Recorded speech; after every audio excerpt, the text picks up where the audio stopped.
नमस्कार मित्रों, मैं हूं संदीप पालीवाल और आज हम एक ऐसा वीडियो लेके आए हैं जो कि एम्प्लॉइज के लिए है। हम सभी ने नौकरियां की हैं और हम में से कई लोग नौकरी कर रहे हैं।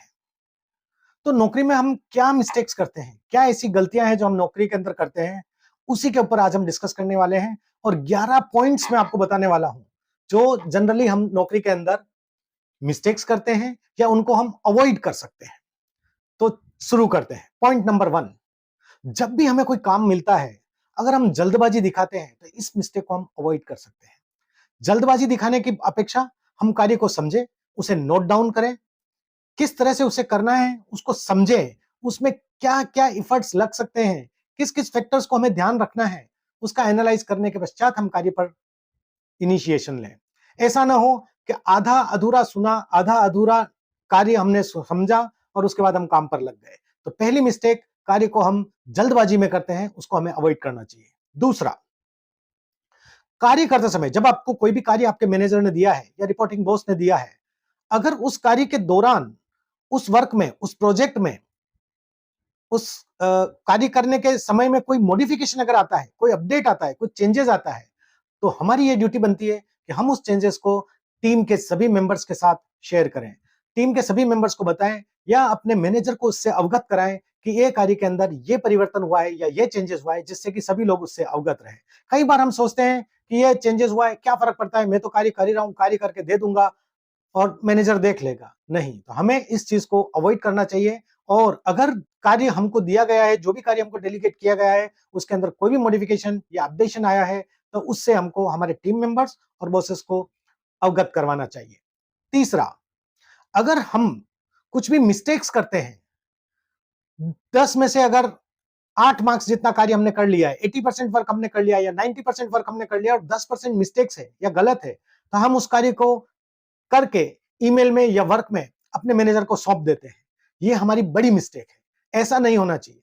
हमने जितना कार्य किया है, अगर उतना सही है और दूसरे 20% में या 10% में अगर कोई मिस्टेक्स है या हमें नहीं आता है, यहाँ कोई प्रॉब्लम है, तो हमें डेफिनेटली मैनेजर को जाकर बताना चाहिए, उससे डिस्कस करना चाहिए और उसे समझना चाहिए कि ये 10% और 15% में जहां मुझे डिफिकल्टी है, मुझे परेशानी हो रही है, इसे मैं कैसे सोल्व कर सकता हूं और कार्य को 100% सही करके ही भेजना चाहिए।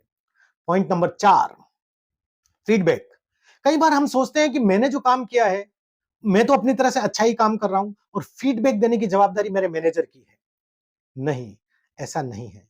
कार्य हम करें और उसका फीडबैक हम सामने से ले कि मेरा कार्य कैसा है, उसमें इंप्रूवमेंट की कहां जरूरत है, ये आप जाकर के मैनेजर से फीडबैक जरूर ले और ये जिम्मेदारी हमारी है, मैनेजर की नहीं है। पॉइंट नंबर 5, कार्य का आउटकम अच्छा हो या ना हो, हम इंप्रेशन क्रिएट करने का कोशिश करते हैं। कोई भी कार्य दिया गया है, हम उसे पूरा समझने के बजाय हम उसमें पहले से ही बात करके, बोल करके, समझ के स्मार्टनेस दिखाने का कोशिश करते हैं, जिसे हमें अवॉइड करना चाहिए। अगर आपने कार्य अच्छे तरीके से किया है और आपका कार्य बहुत अच्छा है, उसका आउटकम अच्छा है, तो ऑटोमेटिकली वो इंप्रेशन लंबा होगा और ट्रस्ट आपके मैनेजर और आपके बीच में डेवलप होगा। अगर आप पहले इंप्रेशन करने के चक्कर में रहते हैं और कार्य में आपके काफी मिस्टेक्स हैं, आउटकम बराबर नहीं है, तो ट्रस्ट आप कभी भी डेवलप नहीं कर पाएंगे। इसीलिए कभी-कभी कोई मैनेजर कहता है कि आप कितने भी स्मार्ट हो, मुझे उससे क्या, मुझे तो कार्य के आउटकम से मतलब है। तो पॉइंट नंबर 6, कंप्लेन करना बंद करें। बहुत से एम्प्लॉय होते हैं जो छोटी-छोटी बात पर या बड़ी बात पर कंप्लेन करते रहते हैं। ये ऑफिस ऐसा है, एसी का कूलिंग कम है, ये फर्नीचर में ये प्रॉब्लम है, मेरे कंप्यूटर में ये तकलीफ आ रही है।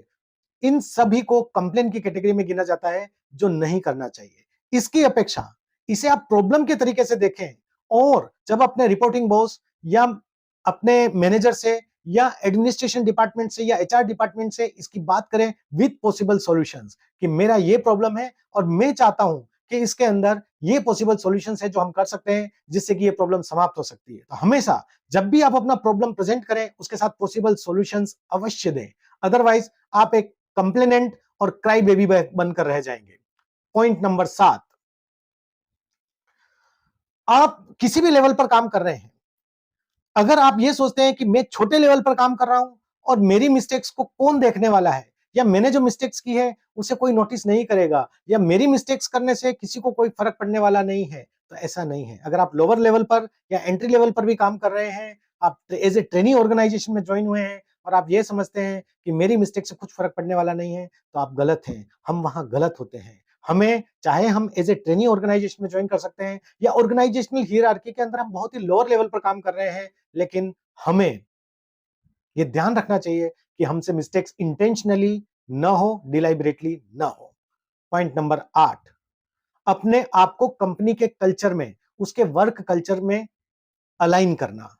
ऐसा ना हो कि आप अपने आप में आइसोलेट हो जाए, आप कंपनी के कल्चर और वर्क कल्चर के अंदर अलाइन नहीं हो पाए, आप अपने को सेपरेट और आइसोलेट महसूस करें और आइसोलेट ही रखें। नहीं, कंपनी ने कल्चर या वर्क कल्चर जो डेवलप किया है वो काफी सोच समझ करके किया है। इसलिए आप कोशिश करें कि जैसे ही आप किसी कंपनी से जुड़ते हैं, आप उस कंपनी के वर्क कल्चर के अंदर अलाइन होना चालू करें।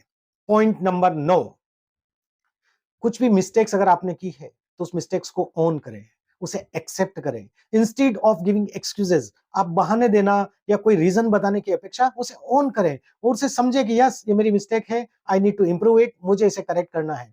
बात वहीं समाप्त करें। तो हम कई बार मिस्टेक्स करते हैं और उसे एक्सेप्ट नहीं करते हैं। एक्सेप्ट करने की बजाय हम दूसरे एक्सक्यूजेस देते हैं। तो इस चीज को हमें अवॉइड करना चाहिए।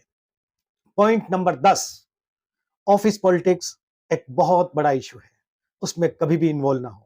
ग्रुपिज्म, गॉसिपिंग का पार्ट न बने, अपने ऊपर फोकस करें और इस तरह का कार्य कोई भी पेटी पॉलिटिक्स और ऑफिस पॉलिटिक्स के अंदर बिल्कुल भी इन्वॉल्व ना हो।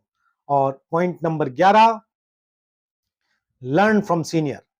जो भी सीनियर आपको ऑर्गेनाइजेशन में दिखता है, जो प्रोमोटेड है, जो आपका सीनियर है, आपको लगता है कि उसको नॉलेज है, वो वहां पहुंचा है, तो डेफिनेटली उसमें कुछ क्वालिटी है। तो आप उसकी लाइफ में जाके और देखें और समझने का कोशिश करें कि वो इस लेवल पर या प्रमोटेड कैसे हुआ है, वो ऑर्गेनाइजेशनल हियरार्की में आपसे ऊपर क्यों है। उसकी लाइफ में जाके, इसका मतलब ये नहीं है कि आप उसकी पर्सनल लाइफ में जाके इसे समझने का कोशिश करें कि उसने ऑर्गेनाइजेशन ज्वाइन करते समय और अब में उसने क्या इंप्रूवमेंट किया है, कैसे सीखा है। इस चीज को समझने की कोशिश करें और आप उससे भी थोड़ा ज्ञान लें। उससे आपका लाइफ और आपका वर्क, आपका नॉलेज इंप्रूव हो सकता है। तो मित्रों, आज हमने ये 11 पॉइंट का एजेंडा एक एम्प्लॉय के हिसाब से समझा कि उन्हें क्या मिस्टेक्स नहीं करनी चाहिए, अवॉइड करनी चाहिए या क्या कार्य करने चाहिए, ऐसा समझे। ये मैंने समझाने का कोशिश की है, ये मेरे अपने अनुभव से मैंने आपको बताया है। तो चलो आज हम इस वीडियो को यहीं समाप्त करते हैं, फिर लेकर आएंगे एक नया वीडियो। तब तक के लिए धन्यवाद।